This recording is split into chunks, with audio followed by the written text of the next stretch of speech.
Mengucap syukur Tuhan kembali. Mari Bapa, mari Roh Kudus. Malam ini Tuhan kau ajar kami. Kami percaya Tuhan tidak ada hal yang kebetulan bagi kami. Kalau hari ini kami berempat boleh berkumpul, Tuhan punya maksud, Tuhan punya rencana bagi kami.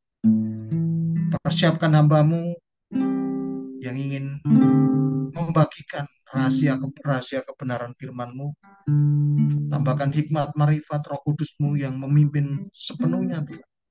Dan setiap perkataan firman boleh kami tangkap, boleh kami kerjakan dalam hidup kami. Di dalam nama Tuhan Yesus Kristus, kami siap terima setiap kebenaran firman. Haleluya. Amin. Terima kasih, Tuhan Yesus memberkati. Ya, Pada Pak Oki, saya serahkan. oke, siap. Shalom, teman-teman dari GKK IMD Jawa Timur. Oke, puji Tuhan. Sekarang saya yang diberi kesempatan untuk sharing firman, walaupun ya mendadak, tapi saya akan berusaha menyampaikan dengan semaksimal mungkin. Saya sharing tema yang berbau-bau Natal. Mudah-mudahan kelihatan poin-poin yang saya sharekan ini. Oke, sebentar. Ya, oke, saya sharingkan, saya beri judul Teladan Tokoh Natal. Teladan Tokoh Natal, yaitu dalam masa-masa ini kita sedang eh, menghadapi persiapan Natal, di mana-mana pun kita Tuhan percayakan untuk melayani. Dan hari ini saya mau sharing mengenai teladan tokoh Natal, yaitu dari tokoh-tokoh yang mereka ada di sekitar kisah-kisah Natal, yang ada di fragmen Natal. Tapi kita akan belajar dari kehidupan mereka satu persatu.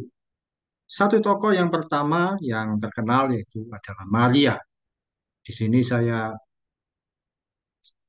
sampaikan dari Lukas 1 ayat 38. Lukas 1 ayat 38, saya bacakan firman Tuhan, saya juga sharingkan di PowerPoint ini. Firman Tuhan berkata, kata Maria, sesungguhnya aku ini adalah hamba Tuhan. Jadilah padaku menurut perkataanmu itu. Lalu malaikat itu meninggalkan dia. Kepada Maria saya beri subjudul atau eh, keteladanan, yaitu mengenai ketaatan. Ketaatan Maria. Betapa Maria seorang yang dia tidak diperhitungkan, dia bukan siapa-siapa, dia bukan seorang yang terpandang, tapi eh, Tuhan punya rencana melalui dia. Dan malaikat pun datang kepada Maria untuk menyampaikan sesuatu hal yang di luar dugaan.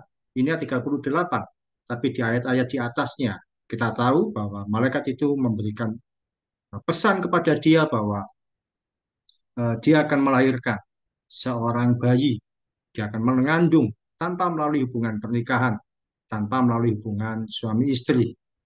Dan Maria akhirnya menerima perintah itu. Maria menerima tugas itu. Maria menerima pesan Tuhan tersebut dengan berkata, sesungguhnya aku ini adalah hamba Tuhan. Jadilah padaku menurut perkataanmu itu. Perkataan Maria ini membuka wawasan kita, membuka pengertian kita, bahkan mungkin menempelak kita bahwa hamba Tuhan bukan masalah gelar, bukan masalah jabatan, bukan masalah kedudukan, tapi ketika kita mengikuti atau taat terhadap apa yang Tuhan perintahkan, di situ kita sedang menjadi hamba Tuhan. Sehingga saya beri judul ketaatan Maria untuk poin ini. Maria berkata, sesungguhnya aku ini adalah hamba Tuhan. Dengan kriteria, jadilah padaku menurut perkataanmu itu. Ketika dia berkata, aku taat terhadap perkataan, di situ Maria berkata bahwa dia adalah hamba Tuhan. Dia adalah seorang yang mau mengikuti apa yang Tuhan perintahkan. Dia mau menerima resiko dari apa yang Tuhan pesankan. Ketaatan Maria adalah ketaatan yang penuh dengan resiko. Dia mau taat sekalipun resikonya besar. digunjingkan, dicibir, disindir, diomongi, dan sebagainya. Dia mau taat sekalipun banyak risiko yang harus dia tanggung. Kita tahu bahwa dia belum sampai dalam pernikahan dengan Yusuf, tapi dia harus menerima pesan bahwa dia harus mengandung, dia harus hamil.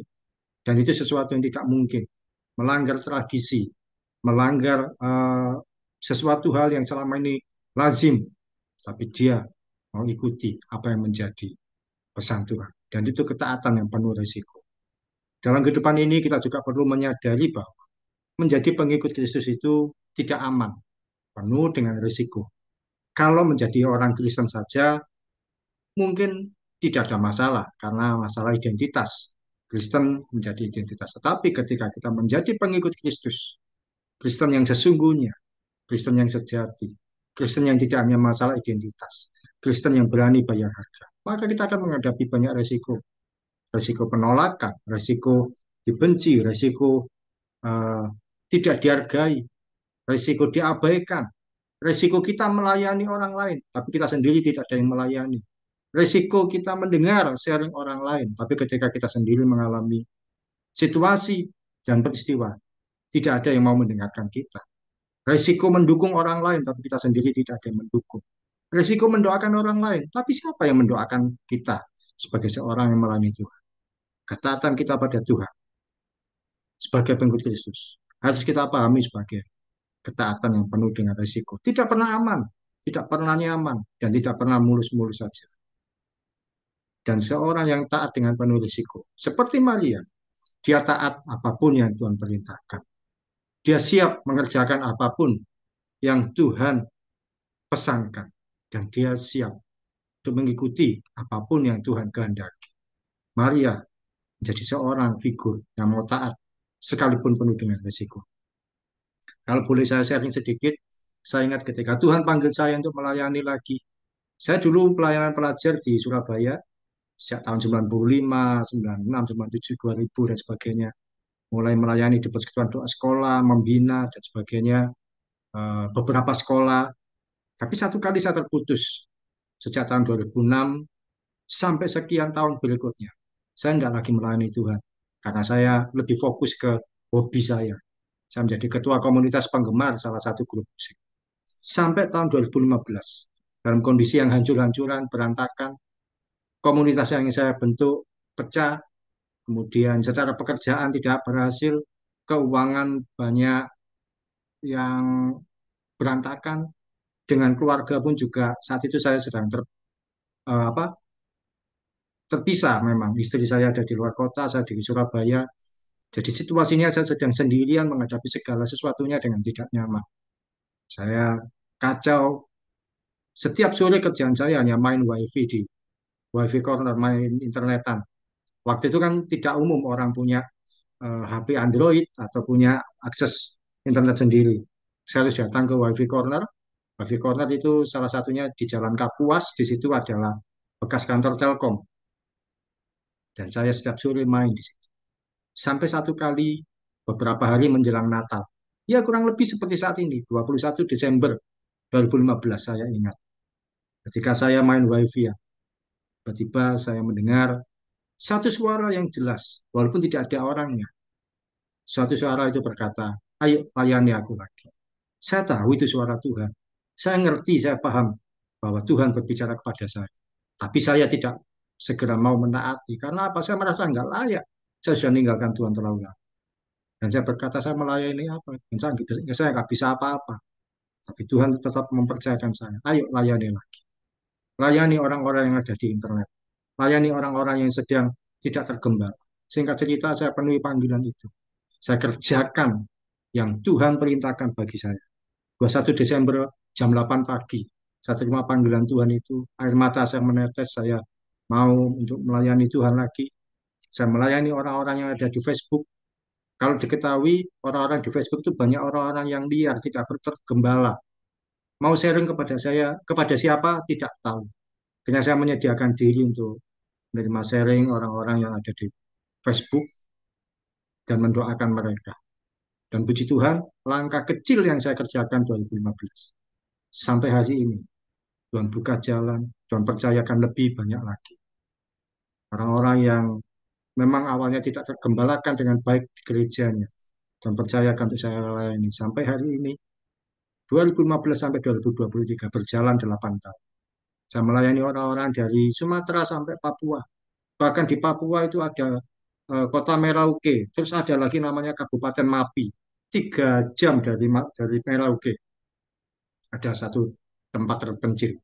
Saya melayani orang-orang yang ada di situ, walaupun secara media sosial. Dengan media sosial saya bisa melayani banyak orang tanpa terbatas. Yang ada di Manado, yang ada di, kalau di Jawa tentu banyak, di Jakarta, di Semarang, dan sebagainya. Dan Tuhan membawa saya untuk melayani orang-orang yang dalam situasi-situasi mereka tidak menentu, dalam keluarga, keuangan, kesehatan. Bahkan saya juga menjadi, secara tidak langsung, menjadi pembina rohani untuk eh, persekutuan di Hong Kong. Di Hong Kong itu ada tenaga kerja wanita, mereka membentuk persekutuan. Saya juga melayani mereka. Yang di Malaysia pun juga. Tuhan bawa dalam ketaatan saya, sekalipun penuh risiko, saya tidak punya apa-apa. Dan Tuhan bawa sampai hari ini untuk saya melayani. Kadang-kadang sampai saya tidak bisa memilih untuk mengajar atau melayani. Karena ketika mengajar, seringkali saya terima telepon orang-orang yang dalam bermasalah. Kalau nggak diterima, ini bagaimana? Mereka dalam kondisi yang harus butuh dukungan. Tapi kalau diterima, saya tidak mengajar. Dan itu seringkali saya dulu sampai sembunyi-sembunyi di tempat telepon. Puji Tuhan, sampai hari ini Tuhan percaya. Poin pertama, ketaatan penuh resiko ketika kita melayani Tuhan. Tentu ada resiko, tentu ada konsekuensi. Dan itu yang Maria ambil. Dan kiranya itu boleh menjadi teladan bagi kita. Poin yang kedua, yaitu saya beri nama ketulusan Yusuf. Saya ambil ayatnya ini ada di Matius 1 ayat 19. Saya bacakan buat semua kita. Matius 1 ayat 19, karena Yusuf suaminya, seorang yang tulus hati dan tidak mau mencemarkan nama istrinya di muka umum. Dia bermaksud menceraikannya dengan diam-diam. Kata menceraikan ini artinya kan mereka sudah tunangan, tapi tunangan di tradisi Yahudi kita tahu itu sudah dianggap menikah. Saya mengambil dari kata tulus hati. Tulus hati artinya bahwa dia punya kemurnian hati, punya hati yang mau menjaga dengan kekudusan. Dia tidak mau mencemarkan nama istrinya atau Mari. Seorang yang mau berjalan dengan kemurnian hati, berjalan dalam kekudusan. Yusuf adalah contoh seorang yang berjalan dengan tulus hati, kemurnian, berjalan dengan kekudusan. Dan betapa hari-hari ini banyak sekali anak-anak Tuhan yang jatuh karena tidak bisa menjaga kekudusan, tidak bisa menjaga hatinya dengan benar. Saya sampaikan di sini bahwa Yusuf, figur yang menjaga kekudusan. Yusuf menjaga hubungan dengan Maria dengan penuh kehati-hatian. Dia tidak main fisik, artinya tidak melakukan hubungan sebelum waktunya, tidak melakukan hubungan suami istri, atau kalau sekarang itu istilahnya eh, ya berhubungan yang berlebihan di dalam mereka menjalin hubungan. Yusuf tidak mau mengambil yang bukan haknya. Yusuf menjadi figur yang mau menjaga kekudusan.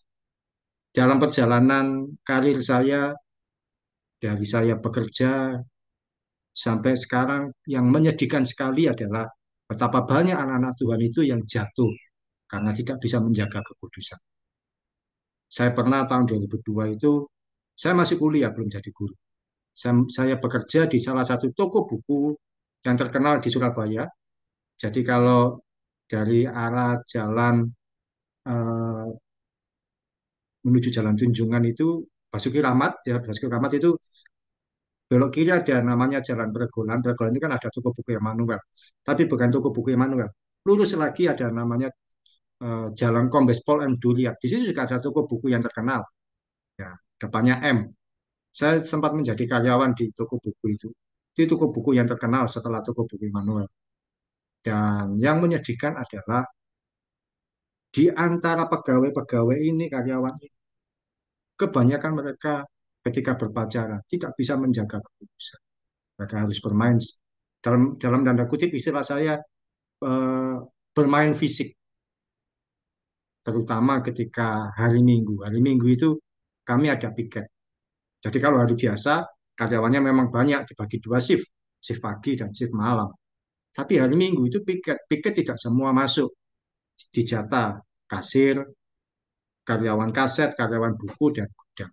Satu kali saya piket kedapatan saya dapat tugas piket hari Minggu dan menyedihkan sekali. Kenapa? Ketika hari Minggu jam 1, jam 2 siang itu suasana toko sepi dan itu dimanfaatkan oleh sesama karyawan yang menjalin hubungan yang pacaran. Kepala gudang dengan kasir pacaran sampai ya begitulah mengarah ke fisik berciuman, berpelukan di depan apa di ruang depan tempat tempat barang-barang itu dipajang. Sementara kami yang melihatnya di situ ya tidak bisa menegur. Tapi mau melihat ya bagaimana, tidak melihat ya bagaimana, karena mereka melakukannya di depan. Bukan hanya karyawan antara kepala gudang dan kasir, kepala manajer kami pun, kepala toko kami juga ketika pacaran dia bawa pacarnya, yes, sama saja bermain secara fisik. Ketika ada kesempatan jalan-jalan ke luar kota, mereka ya seperti orang yang tidak kenal firman Tuhan. Itu ketika saya kerja di toko buku. Satu kali Tuhan percayakan saya mengajar di sebuah sekolah SD Kristen di Kutisari. Yang saya tahu dengan mata kepala sendiri saya lihat kepala sekolah dengan bendahara. Mereka menjalin hubungan fisik bersembunyi di ruang kepala sekolah. Lakukan hubungan seperti itu. Tahun 2020 saya pindah ke SMP di Gresik, SMP Kristen juga. Gembala sidang atau kepala yayasan dari sekolah tersebut menjalin hubungan dengan jemaat. Sampai ibu gembalanya karena kecewa lihat suaminya seperti itu, dia minum obat nyamuk supaya bunuh diri, tapi terselamatkan. Dan sekarang saya ada di salah satu SMK di Surabaya, SMK Kristen juga. Ya, Pak Imam juga tahu, saya ada di SMK Kristen. Berapa hari ini, akhir bulan lalu, saya menerima kabar seorang guru olahraga. Ya teman saya, karena kami satu angkatan mengajarnya ini baru, baru bulan Juli yang lalu. Dia juga baru lulus dari UNESA, baru mengajar.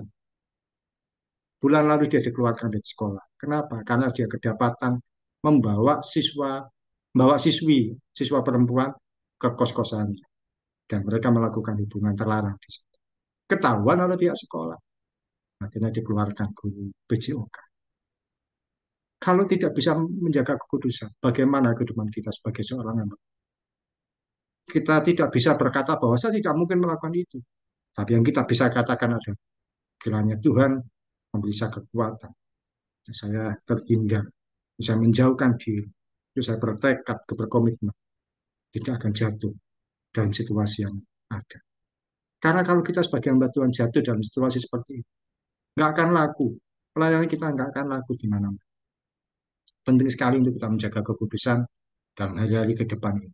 Dimanapun Tuhan tempatkan kita, dimanapun Tuhan percayakan. Jangan mengambil yang bukan hak. Karena sekali lagi kalau sudah melayani tapi jatuh dalam hal seperti ini, kita tidak akan layak dipakai oleh Tuhan. Bukan Tuhan tidak mengampuni, tapi akan susah untuk bayar harga. Saya tahu guru olahraga itu yang sudah dikeluarkan, dia akhirnya memang kumpul lagi dengan teman-teman persekutuannya. Eh, Murid saya sampai bilang, Pak, saya nggak menduga. Padahal kalau dia mengajar, dia itu sering kali menyampaikan hal-hal rohani. Sebagai kata-kata motivasi dia sampaikan. Tapi kok dia seperti itu? Ya tidak dia menduga. Dan sekarang ketika dia ketemu lagi dengan teman-teman persekutuannya, ketika tidak lagi di sekolah kami, dia menampilkan di story WA sambil memberi caption. Wah, bersama mereka saya diterima, sama mereka saya eh, tidak diasingkan. Loh iya memang, tapi kan perbuatan yang dia lakukan itu menyakiti banyak orang.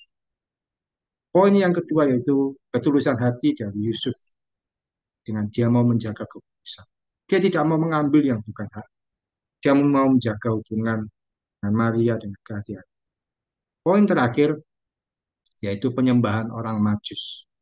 Saya bacakan dari Matius 2 ayat 1 sampai 2. Firman Tuhan berkata, Sesudah Yesus dilahirkan di Bethlehem, di tanah Yudea, pada zaman Raja Herodes, datanglah orang-orang Majus dari timur ke Yerusalem dan bertanya-tanya, di manakah dia, raja orang Yahudi yang baru dilahirkan itu? Kami telah melihat bintangnya di timur dan kami datang untuk menyembah dia.